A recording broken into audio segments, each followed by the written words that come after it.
On remarque de plus en plus la présence du coyote sur le territoire du Québec. En fait, ce membre de la famille des canidés occupe aujourd'hui la totalité de l'Amérique du Nord, que ce soit au sud du Mexique jusqu'au nord du Canada. Bien qu'il n'aime pas les contacts avec l'être humain, le coyote s'adapte très rapidement à la vie urbaine. Que vous soyez de la ville ou de la campagne, soyez bien avertis. Le coyote vit partout. Le coyote vit en arrière de chez vous.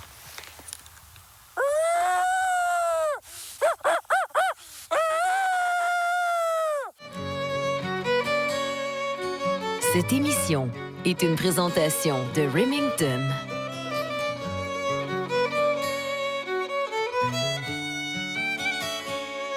Du magazine Summum. Et de Monde sauvage.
Bonjour, mon nom est José Boilly pour Québec à vol d'oiseau. Cette semaine, une chasse particulière, la chasse au fameux coyote.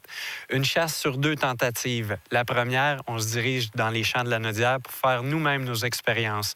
En deuxième partie d'émission, on se sert des services d'un guide sur la rive sud de Montréal pour être certain de rencontrer M. Les Grandes Dents. Suivez-nous, Québec à vol d'oiseau. Le premier problème que je vois dès le départ, c'est que il faut tellement marcher, j'ai tellement loin à faire dans le champ que je sais que l'humidité que je suis en train de créer dans mon habit va me faire geler lorsque le petit matin va se lever. Fait que ce que je vais faire, je vais prendre une allure un petit peu plus décontractée, je vous dirais. Je vais dézipper tout simplement mes 2 fermetures éclairs de chaque côté de mes pantalons, puis je vais aussi dézipper celle de mon manteau pour laisser évacuer mon humidité, laisser évacuer ma sueur.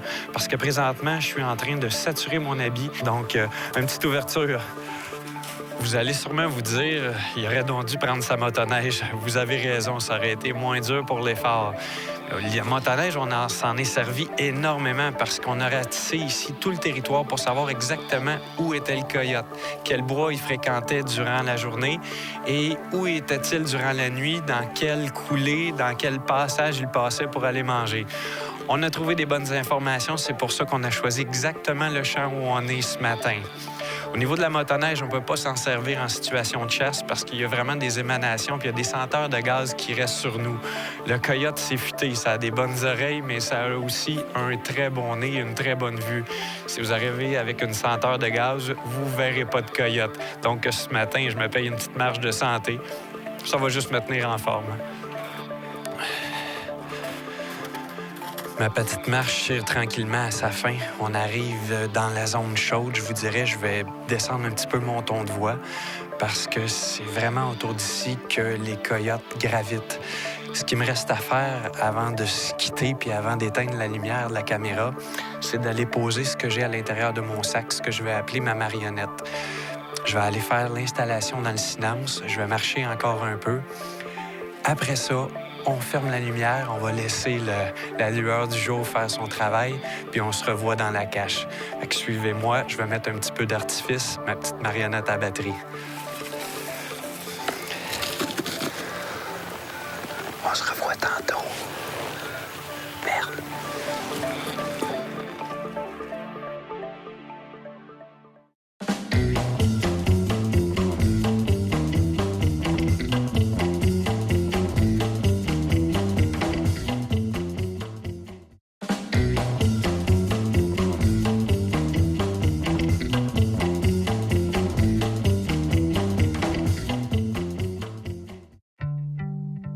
premières lueurs du jour accompagnent les cris de détresse lancés par José.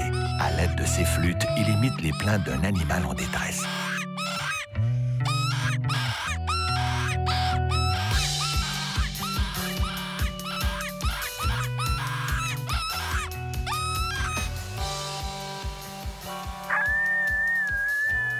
Soudain, les canidés répondent à l'appel.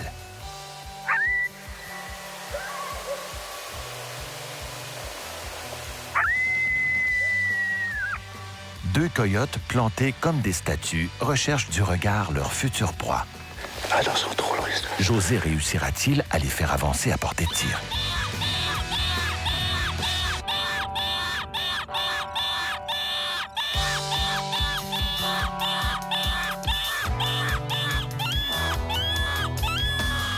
L'appel fonctionne. Les coyotes se dirigent droit sur la marionnette de poil.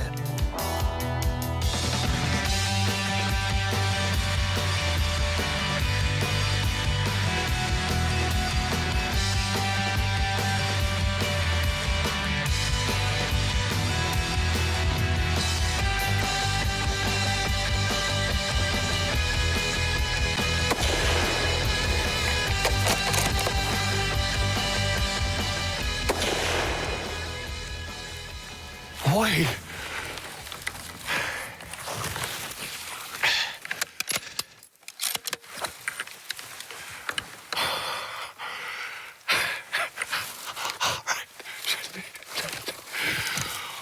Oui, on arrête tout. On a un coyote. Et remonté, au début, j'ai vu deux piquettes au loin. Ah, ils se sont envenus. C'est quand même des longues shots. Le plus pâle, le gauche, j'ai manqué mon coup. Je peux vous dire que j'ai eu palpitation à 140. Le deuxième, après mon premier coup, est parti sur la droite, est resté stable. Je pense que je l'ai. Je pense que je l'ai.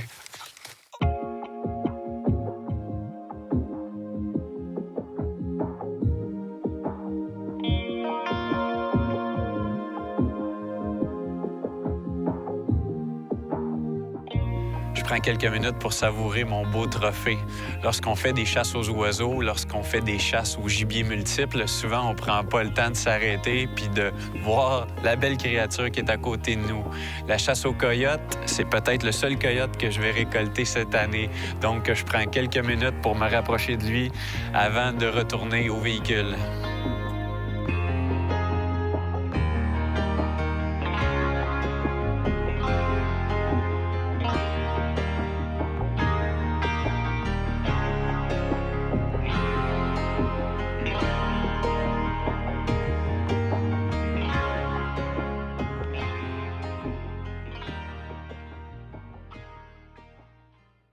Il faut absolument que je vous parle d'un outil indispensable. En fait, la première chose à la chasse aux coyotes, c'est vraiment les appels. C'est les appels qui stimulent à distance la faim du coyote. Mais c'est tellement intelligent, un coyote. Ça a tellement les sens développés que si le coyote vient sur un son, puis que le son n'est pas associé à une petite bête en mouvement, il n'y a rien à faire. Pourquoi? Bien, c'est simple. C'est toi qui produis les sons. Donc, le coyote te trouve dans la cache et ne viendra pas proche. Comme ce matin, les coyotes étaient très stimulés, puis ils s'en venaient, mais ils s'en venaient pas sur nous. Ça nous a donné la chance de bien nous placer, de s'accoter. Ils s'en venaient sur Monsieur le raton laveur, qui est pris au bout d'une broche. Je te montre un peu le système. C'est une petite boîte. À l'intérieur, évidemment, il y a un petit moteur qui est séquentiel. Il tourne d'un côté, il tourne de l'autre. Au-dessus, c'est une broche, puis on a rajouté, je vous dirais, un genre de semi-raton laveur, semi-écureuil. Les bruits que je fais, le lièvre en détresse, ça représente réellement ce que lui est en train de faire. Se débattre pour survivre, pour se réchauffer. Les deux coyotes s'en venaient littéralement là-dessus. C'est ce qui nous a permis de récolter Monsieur les grosses dents. Merci, raton laveur dans la boîte. C'est toujours spécial, la chasse aux coyotes, parce que c'est un peu d'inconnu. On se lève à 5 heures du matin, on voit rien, on se positionne dans les champs, on envoie des appels pour les coyotes fantômes, puis l'espace d'un instant, ils sont là, puis ils nous regardent. C'est ce qu'on a vécu ce matin. On a réussi à récolter une belle bête, un coyote mâle, un coyote avec un pelage très noir. C'est assez spécial. Puis vous avez vu dans les images, C'était un couple. La femelle était plus beige. Donc, on peut voir des coyotes d'un beige pâle jusqu'à un noir foncé. Faut pas penser que c'est un loup parce qu'on voit la ligne noire. Certains coyotes ont vraiment un pelage plus foncé. C'est certainement un coyote parce qu'il a une petite tête. Son nez n'est pas allongé. Regardez les crocs qu'il y a à l'intérieur de sa bouche. On est très satisfait. On espère de vivre d'autres belles chasses aux coyotes. Je peux vous dire que c'est des bonnes palpitations. Pour le secteur maintenant, c'est terminé avec les coups de fusil, avec les hurlements, puis évidemment avec le placotage. On a un peu brûlé l'endroit. On quitte, puis on revient pour d'autres chasses aux coyotes. Cette chronique vous est présentée par Canard Illimité. Je suis convaincu que tout comme moi, vous êtes des passionnés de nature et habitat faunique. Saviez-vous qu'il y a un organisme qui contribue sur le terrain à aménager, conserver et restaurer nos terres humides? Bien, cet organisme, c'est Canard Illimité. C'est avec grand plaisir que je vous fais découvrir une de leurs réalisations. Dans l'ouest de l'île de Montréal se trouve le secteur de la rivière à l'Orme, le plus grand territoire encore non développé de l'île. Sa grande diversité écologique, ses milieux humides, son cours d'eau, ses plaines inondables, ses friches et ses boisés, ainsi que sa proximité avec la rivière des Prairies, en font un site remarquable. Il offre également un habitat propice pour la reproduction de la sauvagine, notamment le canard branchu et des poissons comme le grand brochet. Il héberge aussi des espèces en situation précaire, comme la tortue géographique et la couleuvre brune. Une planification concertée entre les promoteurs immobiliers, la Ville de Montréal, le gouvernement du Québec et Canard Illimité a permis de protéger et de soustraire au développement plus de 170 hectares de milieux naturels, venant ainsi créer un immense corridor faunique autour de la seule rivière intérieure de l'île et améliorant la qualité de l'eau de celle-ci. Il s'agit d'une illustration concrète qu'il est possible d'intégrer la conservation des milieux naturels dans le paysage urbain en encourageant une planification en amont du développement. Il est d'autant plus urgent d'agir quand on sait que 70 à 90 % des milieux humides en milieu urbain ont disparu au Québec. Grâce à vos dons, Canard Illimité pose des gestes concrets afin de conserver et restaurer les milieux humides du Québec au profit de la population et des espèces qui en dépendent. Agissez vous aussi pour la nature et soutenez la mission de Canard Illimité au Québec. Visitez le site rds.ca/QVO.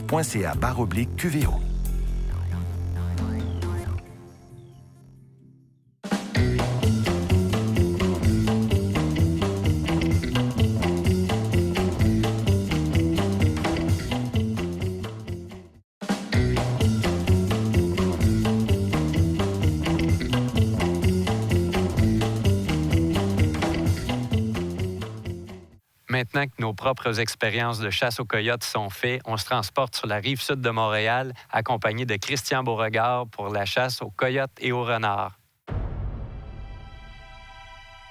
Christian Beauregard, c'est la référence en matière de chasse à la vermine à l'aide de chiens courants.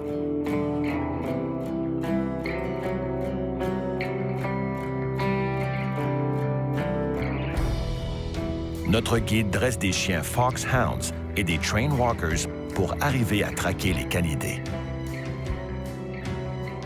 La chasse avec des chiens courants, c'est un travail d'équipe. Il faut des tireurs multiples pour couvrir les zones de fuite de la proie.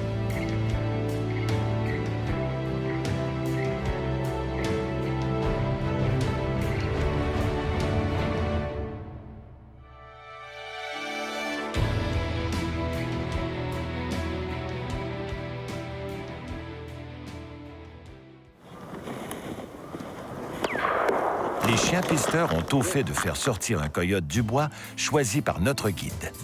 À pleine course, il échappe au tir d'un chasseur embusqué plus loin.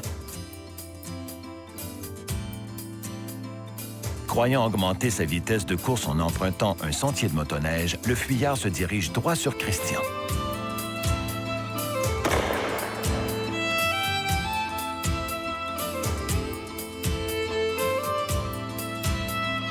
Calme et toujours précis, le guide vient d'atteindre sa cible. Pour le féliciter, ses chiens s'unissent en aboyant à tue-tête. Posté dans une autre direction, José arrive sur les lieux et s'empresse à son tour de féliciter son hôte.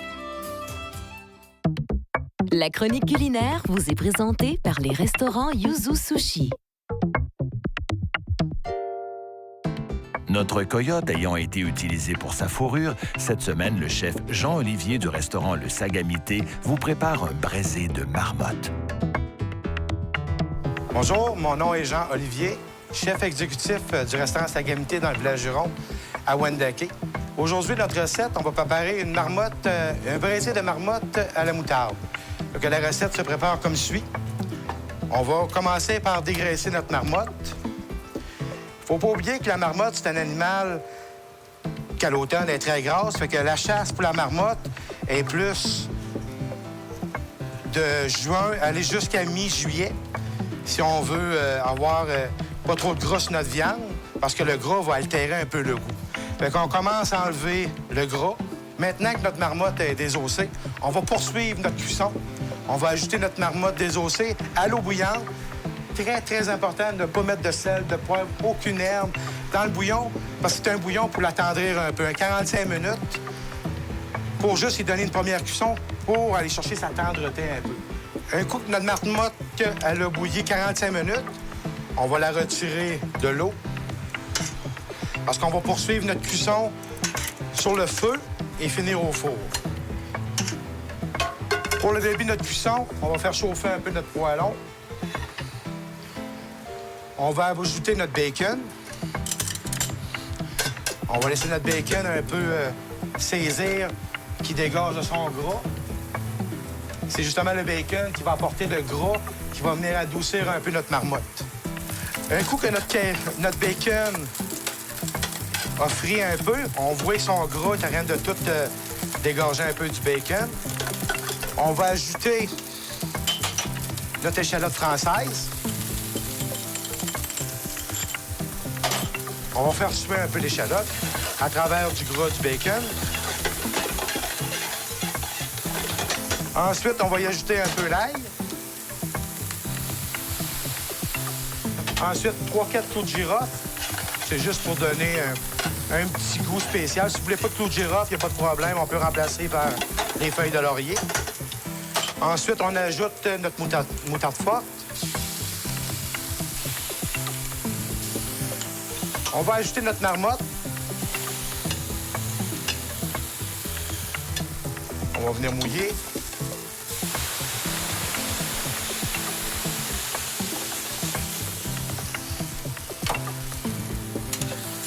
On va juste bien délayer, que la moutarde s'imprègne bien dans le bouillon. Et ensuite, on va enfourner 1h, 1h30 à 350. Et à la fin, on va rectifier la recette, voir s'il manque un peu de goût, sel, poivre, ou si la sauce est juste parfaite, ou s'il faut épaissir encore un peu.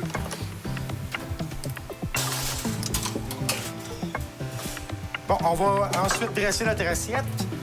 On va rectifier notre recette, voir si notre marmotte, la sauce est onctueuse, est belle. Ensuite, l'assaisonnement est parfait. On va dresser notre assiette.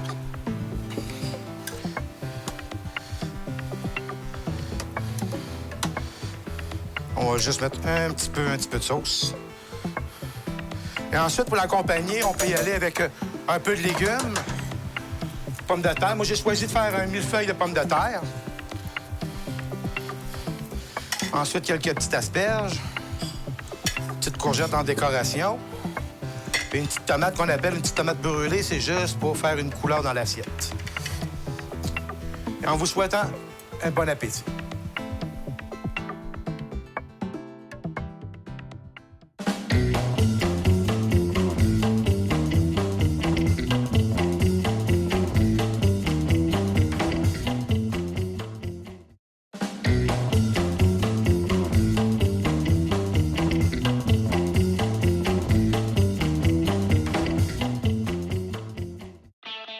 Une deuxième journée de chasse se lève sur le sud du Québec. Nos tireurs sont de retour, mais la nuit extrêmement froide vient un peu défaire leur plan. La croûte de neige durcie empêche l'usage des chiens qui pourraient se blesser. Les renards semblent toutefois très actifs en cette matinée.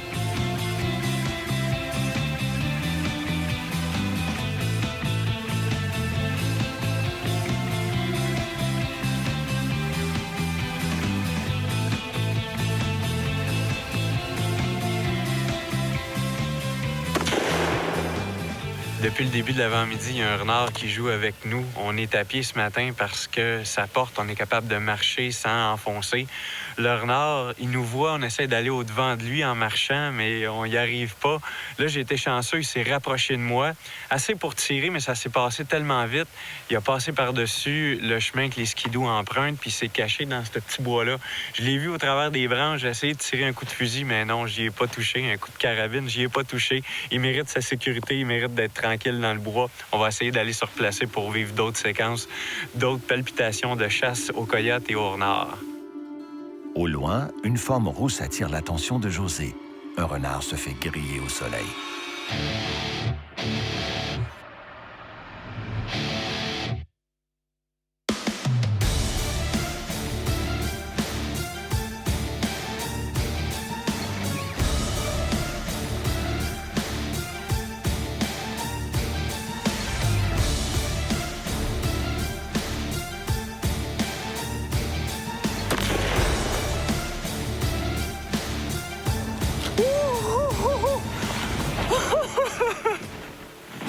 Un renard! Je le voyais petit comme ça dans mon télescope. Il a effectivement suivi la coulée qu'on patrouillait. J'étais à côté sur l'arbre, j'étais tout bien, puis finalement, il s'est mis à courir, puis à courir, puis à courir. Il a fallu que je change de place avec mon bipod. J'étais à côté sur mes genoux. 22-250. Une shot mortelle. Je dirais 250 verges. Wouhou! Un petit renard. Je suis vraiment content. Ne jamais se déplacer sans son arme, une règle simple à retenir. Une deuxième boule de poil tente de passer inaperçue.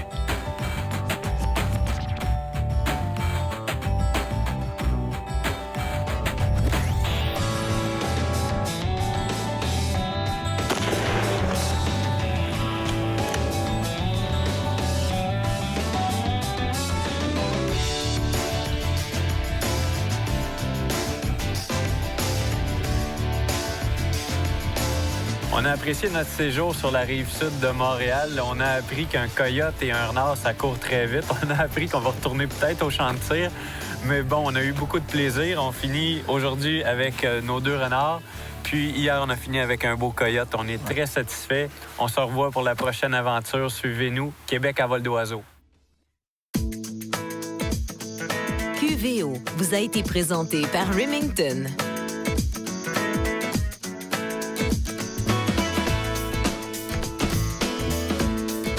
Le magazine Summum. Et Monde sauvage.